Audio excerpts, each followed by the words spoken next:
ซับ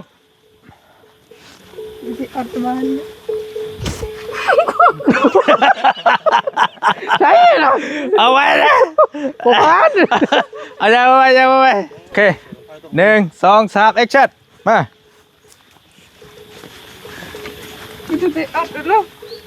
บักเสียงมันตายแล้ว ไปบ้านนี่ไปเลยทางไหน สาวยังไม่หวั่นสาวก็ยังไปหวั่น ยังให้เดี๋ยวยังเลยเศร้าบ่ ยังสาวแล้วอ่ะ บ่ยิบ ให้น้ำ บ่คือ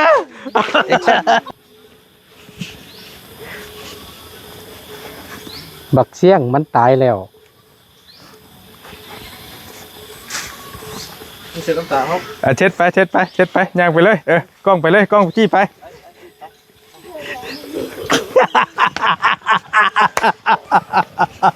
เฮ้ยเราคนไฟบินเราอ่ะ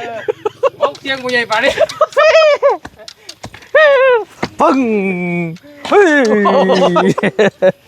ปังไฟ ตี แบบ กันแล้วป่ะนี่ ฮะ ตีกันป่ะนี่ ตีปอมน้ำป่ะ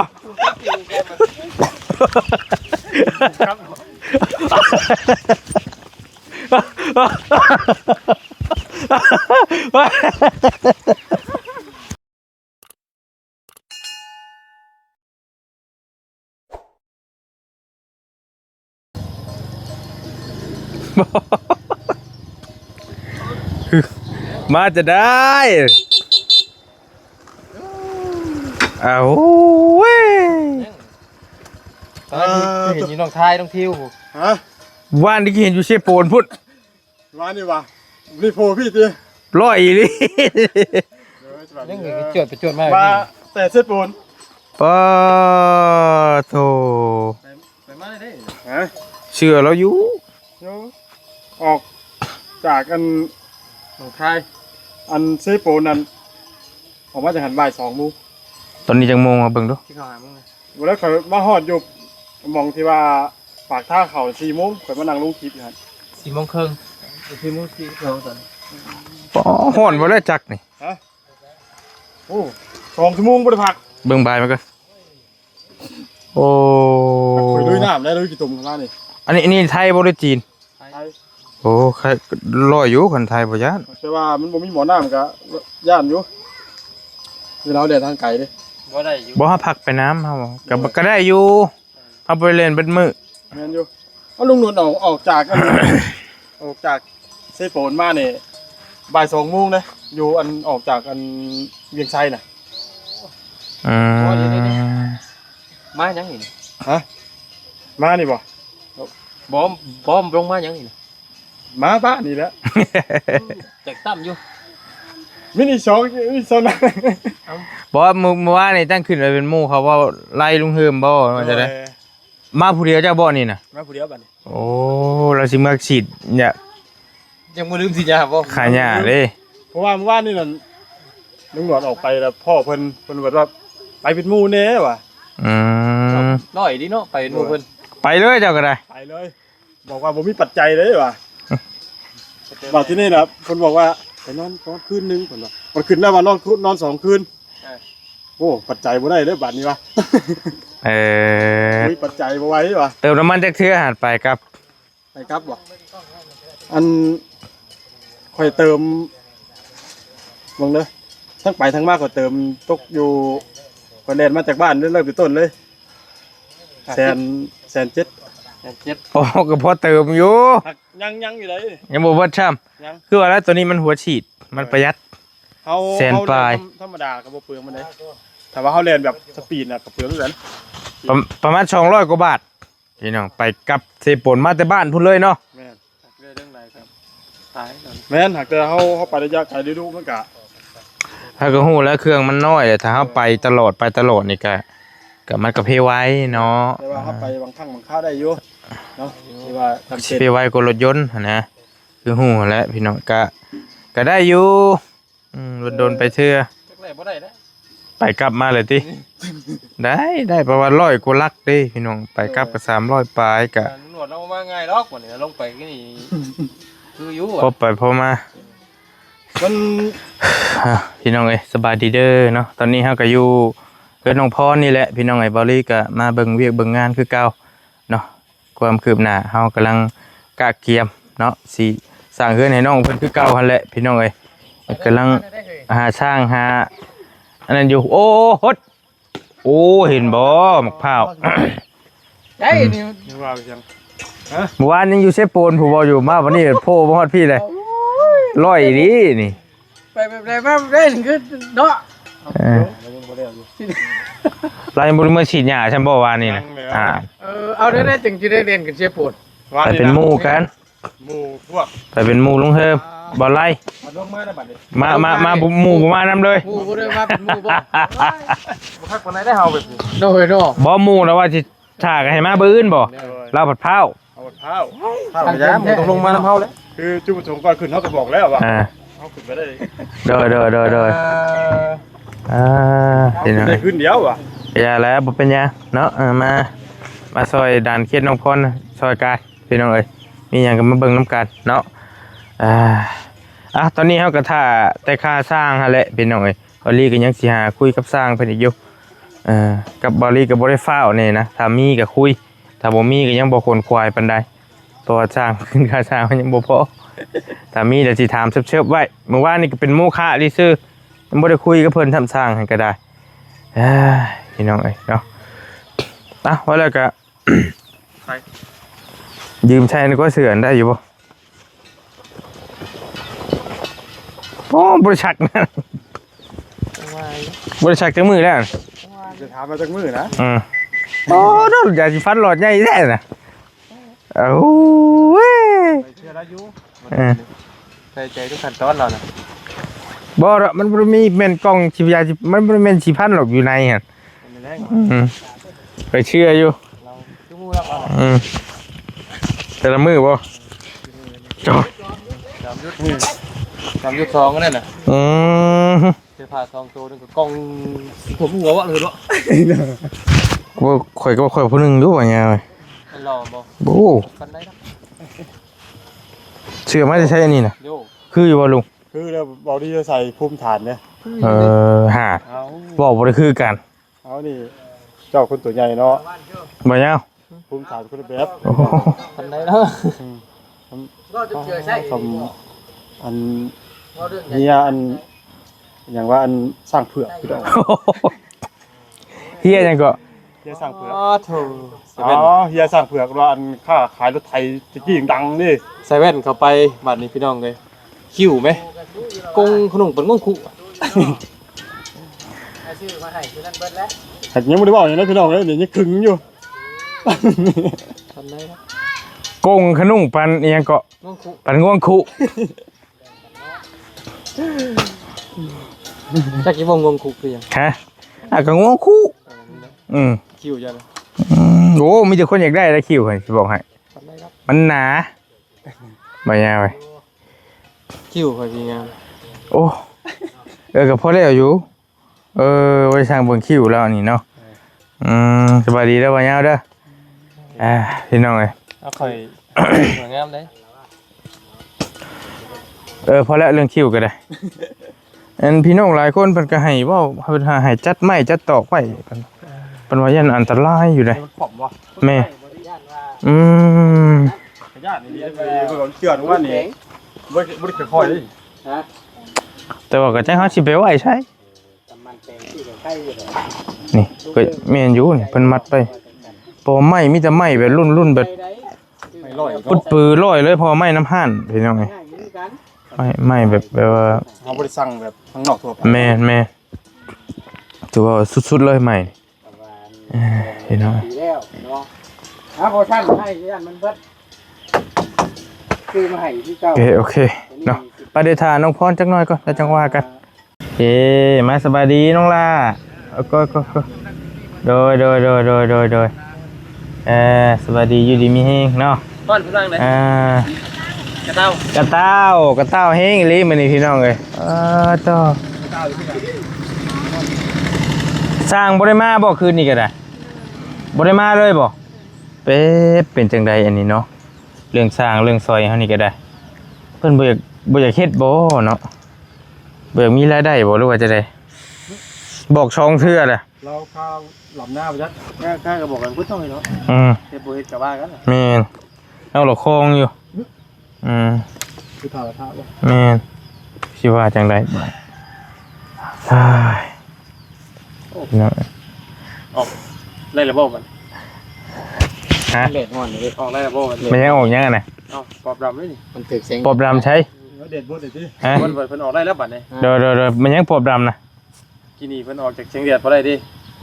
ยังกังเว้นบ่ได้ มันยังปอบดำนะ เอ้าคนไฟวิน จุดน้ำไฟเห็นบ่คนละเรื่องบ่ครับจุดน้ำไฟเคย อันเดียวกันแล้วคน บอสจุ่มบังไพ่แต่ว่าชื่อนางมันก็คนไพ่บินเด้ อันขี่บังไพ่น่ะอีหลาฮู้จักบ่เคยเบิ่งบ่แต่ยังน้อย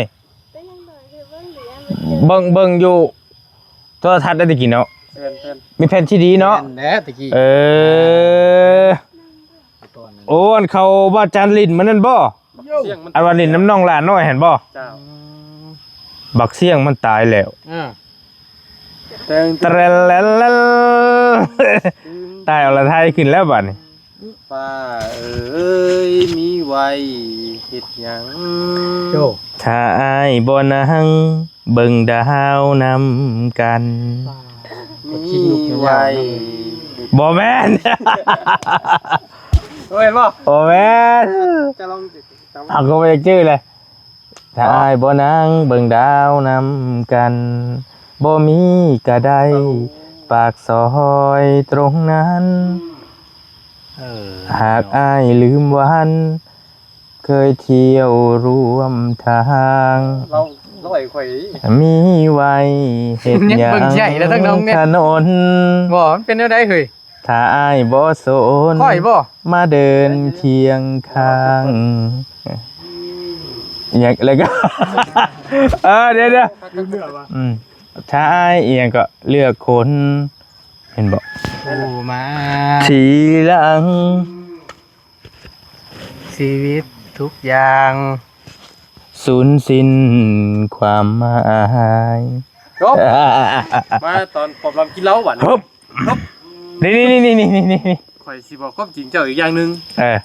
อีสาวมันไม่ลูกข่อย มันชื่อว่าบักกันดิ โอ้บ่บาดปอบลำข่อย แตงน้อยนะ โอ้ แม่นมาแตงน้อยได้ตอนนี้ข่อยก็เบิ่งอยู่แดงมือน่ะ ไกลกักเฮ้ยนี่ เบิ่ง มันมีช่วงบางฮาบางนั่นเนาะ ว้าวสิ อีชาวนี่คือไผว่าอีชาวนี่ อีกได้อีสาวนะสาวบริสุทธิ์ ถ้าเป็นนางเอกนะฮู้ว่า สาว ว่าชื่อเพิ่นอัน บ่จัก โอ้ยชาวนี่คือชาวบริสุทธิ์เป็นนางเอกแม่นบ่อันคนไผบินน่ะพระเอกบ่ โอ้มันก็เบิดน้ำบักเสียงเนาะ บักเชียงบ่คนไผบินน่ะ บักเสียงเป็นไปอีก มันจ่าพนมแม่นบ่บ่แม่นบ่ แม่นไหน บ่แม่นจ่าพนมเนาะอันฟิลินเนาะ ไอ้จังนะชื่อเพิ่นเพิ่นว่าเห็นอยู่ก็เห็นอยู่ เรื่องนี้หรอก โอ้ แต่บัดนี้นั่นสาวนี่เกิดมาจากไกปอบดำนี่ปอบดำนี่เป็นรักเขา ไอเดียว ลูกสาวอัน นั่นน้องพรเพิ่นยังเจออยู่น่ะ มาเลี้ยงดิ เป็นรักกับลูกสาวชาวบ้านมาเลี้ยง แล้ว คอยเบิ่งอยู่แต่ว่ามันหลายปีแล้วบ่จื้อข่อยน่ะ เราเอามาเลี้ยงให้หยังในห้อยสิงแล้วในห้อยสิงเนี่ยไปอันสะกดเราสะกดมุนให้เราออกถึงแดดบ่ได้เป็นหยังในห้อยสิงคือสะกดเราน่ะเป็นพ่อค้าควาย โดย สองเซี่ยวพ่อค้าควายนำกันบัดนี้ ตู้ไปตาขนาดได้บ่ สมัยตะกี้บ่ สมัยตะกี้ ป้อ ไปฆ่าพ่อค้า เสือเราอยู่บ่เนี่ย บัดนี้นั่นพอไปฆ่าควายบัดนี้ปอบลำระบบมากบัดนี้ อยากได้ควายแต่บ่อยากเสียเงินซื้อ อยากได้ฟรี อยากได้ฟรีปอบลำกับในห้อยสิงนี่เป็นเซี่ยวกันไปเฮียนพิซ่าคมน้ำอาจารย์สำนักเดียวกัน โดย มื้อหนึงบัดในห้อยสิงอดทนบ่ไหวอยากให้บัดนี้สู้กันใส่พลังตีกันตุ่มๆเขียนฮัก2-3อันหัว โอ้อันยกเกวียนฟิวน่ะ บัดนี้ โอเค สะกดเพิ่นไว้บัดนี้ เจ้า ออกถึงแดดบ่ได้บัดนี้ปอบลำยังให้บัดนี้เขาคิดว่าเราน่ะเป็นปอบ ไปทางใดแถวบ้านเกลียดบัดนี้เราออกถึงแดดมันเปื่อยเบิดเนื้อหนัง ถึก เรา แข่งความร้อนบ่ เราเกิดความอยากให้บัดนี้ พอต่อมาพ่ออีสาวมันก็เริ่มใหญ่แล้วบัดนี้ โดย เลือดสาวบริสุทธิ์พุทธพอง ล่าง สีฟ้าอันทำลายวิชาคมของนายห้อยสิง เราไปเอาตอนเป็นประจำเดือนน่ะบ่ เป็นประจำเดือนล่าสุดใส่บังไฟบักเสียงแล้ว อ่า บังไฟเสียงถือกันวานนายห้อยสิงกับ เสด็จ ปานวานว่าเสียงเด่นในชื่อบ้านนี่มันเกิดขึ้น ไผ ฝ่ามือนี่ไปเลยก็หอบแปลง บ่มีวิชาเลยบัดนี้ จากมานี่ปอบลำก็ได้เอาเสือเพ่นกับลิ้นล้มแล้วมาเป็นร่องมา พังเล่าได้ป่าน บ่มันสิยาวโพดอันช็อตตอนว่าอันเขาเจ้าลิ้นกันหลายๆเห็นนะไอ้ที่ว่าบักเชียงมันตายแล้วนะ อันตอนนั้นนะบ่ แม่น นั่งสีฮอดเด้เผยเรา เอาไปให้ลองเบิ่ง โฆษณาเราสิ ใกล้แล้ว อาชาครับว่าชา ใกล้สีฮอดเด้ วันนี้คล้ายๆบักเชียงนี่มันมาเป็นอันมันเป็นอย่างที่เพิ่นต้องไปเฮ็ดไปปลุกลังนะเอกสารยื่นเอกสาร จะขายควาย ยื่นเอกสารผ่านเพื่อให้ผ่านร้านหมองนี้ไปหมอเชียงว่า ใบชื่อคายนั่นแหละ ไปชื่อคาย ค่ากล้วยดิ กล้วยไปได้ของชาวบ้านมาบ่ โดย ในค่อยๆสิ่งได้ว่าเราซื้อกล้วยมาถูกต้องตามกฎหมายเบิดถ้าบ่เชื่อนี่ตรวจกาเบิ่งก็ได้อีดีบอกมึงเป็นไผเหรอมึงจำตอนเด็กน้อยได้อันนี้น้อยได้บ่กูฮู้แล้วจักเกยยังขึ้นกูดอกล่มด้วยหวานตีกันนะใส่กันบ่ได้พอนั่นกะไฟเป็นไม่ยังเองมาดิแล้วเบ่งมาจับไปจะไปใจจังจับไปจะไปใจจังมึงยังบ่เห็นตาสีได้พญาของกูอยู่บ่ พี่น้องเลยพอได้หัวมันเนาะได้นี่นะเอาตามชื่อซะ ลิงลมกับเสือเพ่นมาว่ะนี่เป็นน้องแล้วสวยบ่ว่าสุดท้ายบักเสียงถือปอบลำล่อใส่ ตายบัดนี้ บ่ตาย แต่เพิ่นตัวบ่อนว่าบักเชียงมันตายแล้วนะ ตัวจูดบักไฟอันมีไส้เอกมาอะไรบ่ทันบ่ ของใครกันไว้กลัวบ่ บ่เว้าอีหลีบ่ซื่อมันบ่เห็นภาพ กลับมาบัดนี้กลับมาอันเดี๋ยวเข้า มี บ่ ภาพ กั ป น ระกอบในบ่าวารีน่ะ อย่ามันคำ เดี๋ยวบ่คำ อาชาก ลับมาบัดนี้กลับมาในห้อยสิงมาละอันบักเสียงมาเข็นในห้อยสิงว่าตกลงนี่ในห้อยสิงเป็นไผ ไม่เห็นแล้วเนี่ยเป็นฉากเว้ยบ่ชาญาวเว้ย วันนี้บนฟักเราก่อนก็ได้ วันนี้ มันเตะ บักเชียงมันอยากให้แล้วมันสับสนได้ตกลงนี่ไผเป็นคนขาพ่อแม่มันบัด บักเชียงใดเชียงชุนี่นี่บ่ บักเทียงพระเอกคนนะเชียงนี่บวชเอาเชียงกับบวชได้เนาะ เชิญเชียงครับ วันนี้ในห้อยสิงด้วยเราความจริงให้ฟังบัดนี้เพราะว่าห้อยซักนี่เราบ่ได้ซักอยู่ผู้เดียวบัดนี้2คนไปซักนำกันก็เลยเราก็เลยถามความไ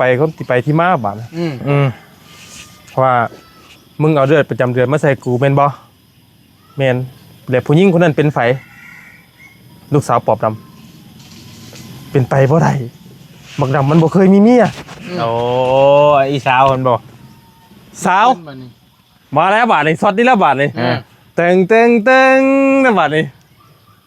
ให้สิเป็นบักเชียงบาทนี่ แทง ปอบดำมาเนี่ย แทงเอาเลยบ่ แทง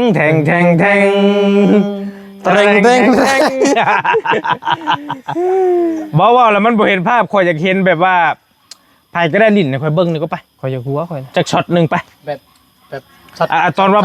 บักเชียงมันตายแล้วนี่เมื่อไหร่ก็เห็นเบาจันลิ้นอยู่เห็นเบาเคยล่าลิ้นกับน้องหลาน้อยอยู่เห็นบ่อันกล้องเขาน้อยค่ะแม่คักกันได้นะ บ่เอาตัวนี้ก่อนก็ได้นี่บักเชียงมันตายแล้วนี่ มันผู้หญิงกับผู้ว่าผู้สาวเนาะ มันต้องมีนั่งยังกันนี่ นั่งสาว ละเห็นได้เดี๋ยวก็ไปบาทนึงไป พูดแล้ว บ่ช็อตนักสาวนี่บ่ได้มีอย่างไรนะบ่ได้เว้าหยังแม่นบ่ บ่ได้บ่ นั่งยืนอยู่ชื่อแม่นบ่ นี่นะให้ ตอนแรกแบบช็อตนั่งสาวนี่ ซึ่งชื่อ นั่งท่าผู้ว่ามาแล้วมาถือพอบอกว่าเชียง นี่นำมานั่งนี่เจ้าน่ะนั่งพอดมานี่บ่เกี่ยวกันนี่เฮาเฮ็ดลิ้นซื่อเฮ็ดเป็นเฮ็ดลิ้นตังตลกเฮฮาซื่อนะให้มันเครียด เข้ามาให้เราเป็นตอนไล่เบิดได้ บ่ให้มันเครียดหลายอันเอาไม้ให้ไผสิเป็นปอบดำนะเอาเสือบ่ย่างนี่ก็ได้คุ้มมันมีแพทย์ตะโลคุ้มหัวได้เนาะ มามือนี่บ่ย่านผีดอกเด้อมามือนี่บ่ย่านผีดอกเด้อแฮงอยากเจออยากพ่อมาโดดเด้อ มาดิ เฮ้ย เด้อผีมาโดดเด้อผี เฮ้ยเดี๋ยวลุงหนวดออกก่อน อันนี้เชิบเด้อแบบว่าต้องเฮ็ดได้ไดอันผู้นี้นางอยู่ซื่อบ่ ข่อยมักชุดเลยข่อยมักกล้องเขาน้อยขาเมย์ข่อยน่ะ ก็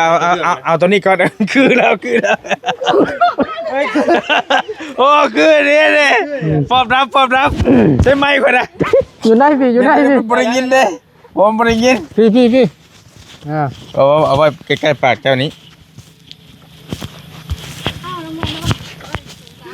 ขาวบ่นี่ขาวนี่มันต้องมีถอยน้ำที่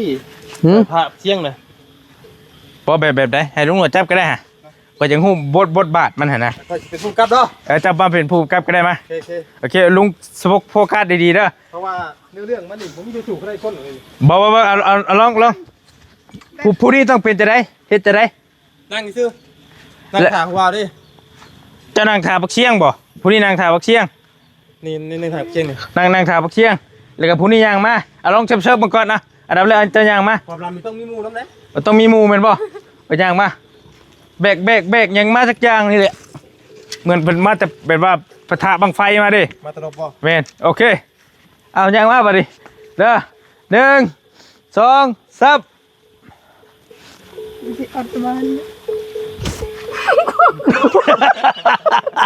ใช่เหรอ เอาไว้นะ ผมพัน เอาใจไว้มีควายถึงแล้วหาควายฮะ หันมาพี่มาไหมพี่มานั่งอยู่พี่ บอกว่าพอได้แล้วเอามาเลยภาพควายอย่างมา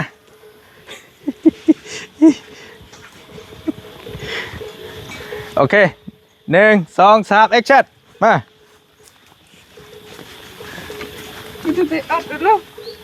บักเสียงมันตายแล้ว ไปบ้านนี่ไปเลยทางไหน สาวยังไม่หวั่นสาวก็ยังไปหวั่น ยังให้เดี๋ยวยังเลยเศร้าบ่ ยังสาวแล้วอ่ะ บ่ยิบ หายน้ำ บ่คือ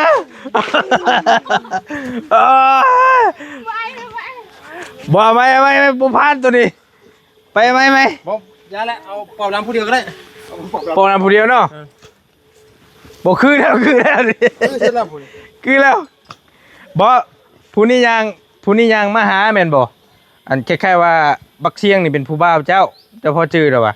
และผู้นี้เป็นผู้ฆ่าบ่ ปอบดำด้วย ปอบดำเป็นผู้ฆ่าบักเชียงแล้วว่ะ บุตรข่าไม่ปอบดำเป็นผู้ข่า ปอบดำเป็นผู้ฆ่าหรือยังมาบอกมาเยอะเห็นนะบอกว่าผู้บ่าวมึงตายแล้วอย่างซี่นะบักเชียงมันตายแล้ว ใช้คัดแนวนึงข่อยสิเป็นวินเลยนะ เอา นี่ ผมเจ้าก็บ่ปิดปากมาแล้วก็ได้ บุตรปิดเลยเรื่องบุตรปิดเลย แม่นบ่ได้ปิดปกตะหัวดิซื่อ ใช่ป่ะ มันนอกจากนั้นมันก็จะได้เนาะ น้องกับย่าง ผู้นี้ย่างมาบอกว่าบักเชียงมันตายแล้วเด้อเจ้าเศร้าซึ่งย่างหนี้บัดให้ ก้มหน้าให้ไปเลย เฮ้ประมาณนี้อีสาวอันนี้อีสาวอันนี้1 2 action บักเสียงมันตายแล้ว นี่เสียน้ำตาเขา เช็ดไปย่างไปเลยกล้องไปเลยกล้องจี้ไป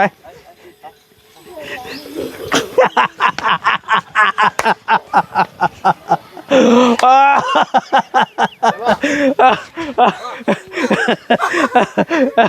อบดำคนตาย เมาขี้เต้าเชื่อว่ายาว มานั่งกินเหล้าป่ะเนี่ย ฮะ มานั่งกินเหล้าป่ะเนี่ยพอแล้วป่ะ อันนี้ปอบน้ำอันนี้ พอแล้วป่ะกินเหล้านะ ปอบลำชี ก็ได้แล้ว2ช็อตแล้วดิ พอแล้ว บัดนี้แหละล้างจังหันแล้วเป็นจะได้บัดนี้ มานั่งกินเหล้า เดี๋ยวนี่เล้าตัวนี้เล้าตัวนี้ มากินเหล้า เล้าอันนี้ กินเหล้าปุ๊บให้เห็นพญาเวงป่ะเนี่ย มันจะหรือเปล่าคอยบ่จื้อช็อตบ้านคอยน่ะ อันนี้คือเราป่ะ ถ้าเป็นก็ได้เราลองไปร่วมพญาเวง มาให้ บทบาทมันเป็นไปได้กินเหล้าเพื่อย้อนหยังดีใจ ประสบความสำเร็จ ดีใจว่าบักเชียงตายข่าวบักเชียงได้เป็นบ่ คือ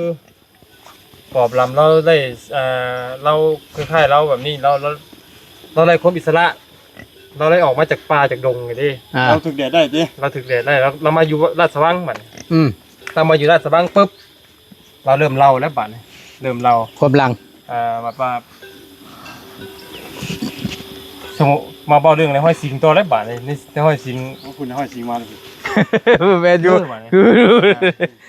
บ่กิเอาตอนกิริยาท่าทางตอนกินเหล้าน่ะเป็นประมาณใด ต้องมีเก้าอี้อิง อันนี้บ่ได้บ่ ผ้าอิง บ่นี่ก็ได้แล้วแบบว่า ได้ แบบดีใจบ่หรือว่าประมาณใดแบบ ดีใจมา จริง เว้าเรื่ สิ อง บ่ เว้ากับพญาเบงนะบาดนี่บอกพญาเบง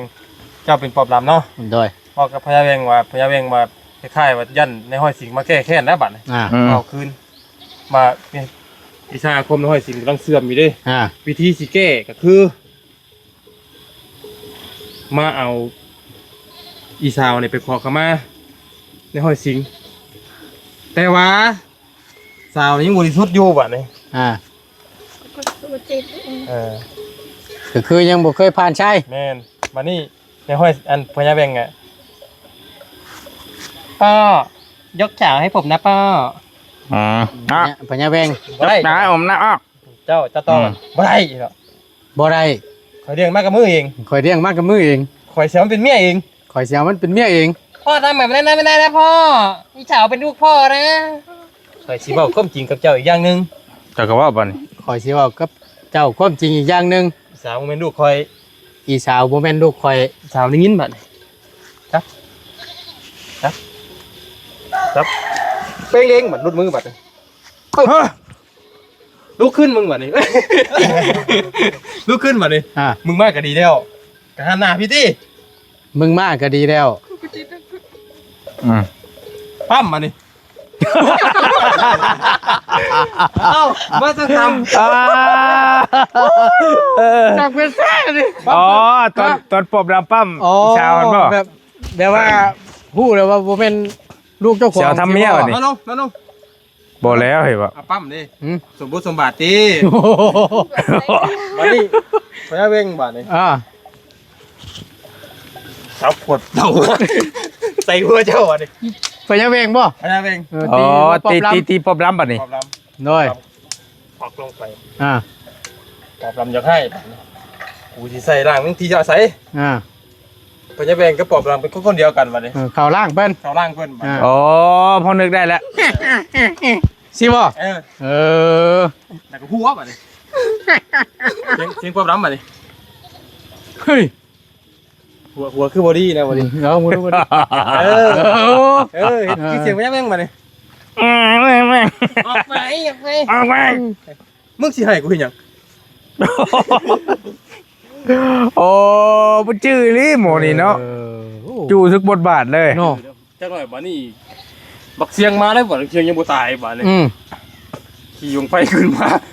อันบ้านพญาเวงบ่นี่แตกเบิดแบนแล้วน่ะ อ่า โอ้ ยิงเลยวะ ขี่ขึ้นมายิง ขี่ พร้อมขี่พร้อมอย่างนี้ บ่ไม่อยากเลย เด้อบ่เสียงตัวใหญ่เด้อเว้ย แม่เราอ่ะคนไฟบินแล้วอ่ะ โอ้เสียงบ่ใหญ่ปานนี้ ปึ้งเฮ้ยปักไฟเป็นบ่ เสือกันเด้อ เฮ็ดได้แล้วเฮ็ดได้ป่ะนี่ เออ ตีกันแล้วบ่นี่ ฮะ ตีกันบ่นี่ ตีปอบลำบ่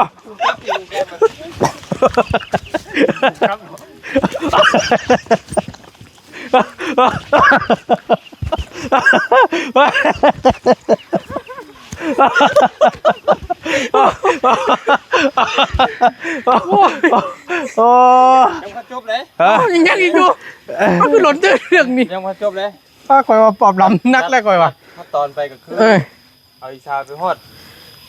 แล้วเอาชิงบัดนี้แล้วก็กรีดตะกรุดออกปุ๊บบัดนี่ข่อยมักสากนี่ อ่า ทีแล้วกองขน้อยพี่แล้วข่อยนะตัวละครรักข่อยมากก็ได้นะ อ่า เอามีกองเขาหน่อยนี่เรื่องเดียวกันบ่ ไอเอกอะโว้คักแล้ว เอาเราอยู่เขาดิ ออ สายยากองขน้อยดิเราเลย เบรกเองนะ โอ้ตีโจรลงไปกับตายวะ โอ้เท่ากันบ่ โตที่ใหญ่เห็นบ่ เห็นบ่คือเจ้าน่ะคือ โอ้บักขี้โคยนี่เนาะ แม่ ยัง น สิบ่คือ คือเจ้าน่ะ หิวเขานี่บ่ แม่น อย่างมาว่ากับไผ แต่ว่าสากบูตัวที่ท้ายอะเราบุปันไหนเราข่อยมักตอนเราอันพูนตอนเราตอนนั่นพูนตอนเราหิวเขาพูน อืม มวน จับขาดตีบ่ สัตว์ตี ตีห้า กินทอดจันทร์จนเขี้ยววะ อ่า หิวเขา อืมโอเคเอาประมาณนี้เนาะ ไปใส่มากคู่วะติดคุกตุ่มคอ เออ เป็นยังก็ติดคุกขาแม่ตายแล้วพอละขาแล้วไป กันบ่คาคอยคายเองข้าว ไหลเบิด ชื่อนี่ว่าหยังนี่เนาะ ยอมรับ โอ้ยาวเลยบัดนี้เนาะ เอ้าก็สิประมาณนี้แม่นบ่ อันนี้ อ๋อตัว คืออะไรแค่ย่อยกว่า โจรแต่ว่าโจรบ่ตายเนาะ บ่ตายเด้โจร ตายแล้วว่าแต่เก่า ตาย ในบทนะบ่ เอากำตายไปเลยไร ไปแล้ว ไปรถแต่ว่ามันต้องมีสากตีกันตีได้กี่ ตีแล้วเด้อขอยเฮ็ดกินนี่ปิ้นปับไป นักเอกว่นักเอกก็เพลงต้องขี่กล้วยวันนี้เจ้าบอกเสียงกี่ แม่นโอ้บ่ไหวแล้วขี่ไม้นี่ก็ฮักเลย แล้วก็จบ มานั่งพี่ลาเป็นทางการบัดนี้ พอเนาะเฮ้ยเนาะ ก็บ่เฮ็ดนี่เฮ็ดลิ้นกันซื่อๆดอกเพราะคลายเครียดเป็นจังไงเนาะ สีสันจ้า แม่นเพราะว่าก็บ่อยากให้ส่งให้เศร้าโอ้ทางนั้นเพิ่นก็เบิ่งอึถึกอยู่ได้ทางจอดรถพวกเบิ่งเขาเฮ็ดหยังกันพวกนี้เหรอ น้ำเอ้ยตัวนี้ แม่นเอาแข็งแท้นี่ กินเด้อตัวนี้เด้อ โอ้เขาขี้เมียงบ่เลยอันนี้ ใช่ละ ปฏิใส่จังหน่อยก็ได้ ใช่บ่ล้มลบหน้าเจ้าน่ะ ว่าดอกว่าดอกเจ้าก็ ข่อยยังหัดเลย อื มันหัดแบบ ม เจ็บ โอเค กินมาเรียบร้อยเนาะ นี่ก็มาอยู่เฮือนน้องพรนี่แหละพี่น้องนี่ พุ่งกลับให้เพื่อนพี่น้อง นี่เป็นผู้กำกับมือทองนะครับพุ่นน่ะได้อยู่แล้วว่า มันน่ะ เสลงก็ได้อยู่ โอ้คักอยู่ ก็ได้อยู่เนาะ คือ เดี๋ยวผมกลับดิ ต่อยกินนี่ใส่ตับตัวอยู่ที่ เจ้าก็เคยเบิ่งเนาะล่ะเนาะหนังหะเนาะ เบิ่งแต่มันเป็นแผนหั่นเลย เป็นแผนคือกันแล้วไอ้เบิ่งตะกี้กะ เลย แต่ว่าโป๊คักได้เนาะตะกี้เนาะเบิ่งแล้วเบิ่งอีก แมน คนไฟบินตะกี้อยากลืมแล้วบ่ลีนหลายปี10ปลายปีละพี่น้อยก็ประมาณนี้แหละทางเฮือนน้องพรก็ตอนนี้ก็ยังบ่ได้มีหยังเพิ่มเติมเด้อพี่น้องเด้อยังบ่ลีมีเงินอยู่ค่าสร้างก็มีอยู่9ล้านปลายคือเก่าหั่นแหละแต่ว่ามันสิมีแนวใดเพิ่มเติมจังใดก็จังสิมาแจ้งพี่แจ้งน้องอีกเทื่อนึงเนาะเฮาก็มาอุ่นเครื่องเฮือนน้องเพิ่นนี่แหละคือเก่ามีเวลาก็มาพี่น้องไอ้พากันมาอยู่นี่แหละมาอุ่นมาตุ่มมาโฮมอยู่เฮือนน้องเพิ่นนี่เพราะว่าเป็นเคสที่พ่อแม่พี่น้องกำลังติดตามกำลังให้ความสนใจเตรียมซัพพอร์ตให้น้องเพิ่นได้ขึ้นได้ซ่านอยู่เพราะว่ามันก็ยังอีกบ่โดนแล้วไม่เฮาครบแล้วยังหาแต่ค่าสร้างที่ซื้อบัดนี้แนวใดก็จังว่ากันอีกเทื่อนึงเนาะถ้าค่าสร้างมันมาครบมาพอแล้วก็จังหาเตรียมสร้างไว้ฮอดมื้อเลิกงามยามดีก็แม่นให้เพิ่นยกขึ้นเลยเนาะเพราะว่าตอนนี้สร้างเฮายังขาดประมาณ10ปลายล้านเนาะเอาละจังว่ากันอยู่ดีมีแฮงมันสิค่ำสิมืดพี่น้องเอ้ยเจอกันใหม่เด้อบัดเด้อขอบใจเด้อล่ะเด้อ เลย อีสาวคือได้ผลไก่บุปผาได้ชาวตัวนี้เบิ้งนี่ ทางนั้นบริสุทธิ์ได้ ชาวตัวนั้นบริสุทธิ์นะพี่น้องขอบใจเด้อปอบดำเด้อ โดย โอ้ผูมกำมือทองพร้อมนี่ ไปถึงสัตว์ แมนคัก ทุกขั้นตอน ทุกขั้นตอนนี่ลิ คอยว่าคอยก็เบิ่งอยู่ เหมือนแต่ว่าเราจื้อลิให้เล่าแต่เริ่มแล้วก็ยังได้นะเบิ้งนี่ 60นาทีติ ม บวด1ต่อ60นาทีเนาะ หนังบ่มันมี2แผ่นบ่ แม่ 2 ชั่วโมงเนาะเต็มเรื่องนะ แผ่นละ60นาที แผ่นละ60นาที เกือบ เก่งรีบบ่ายาวนี่ไปเลยจังว่าการอยู่ดีมีแฮงพี่น้องโดย เสียงบวชแล้ว บ๊ายบาย เสียงถือ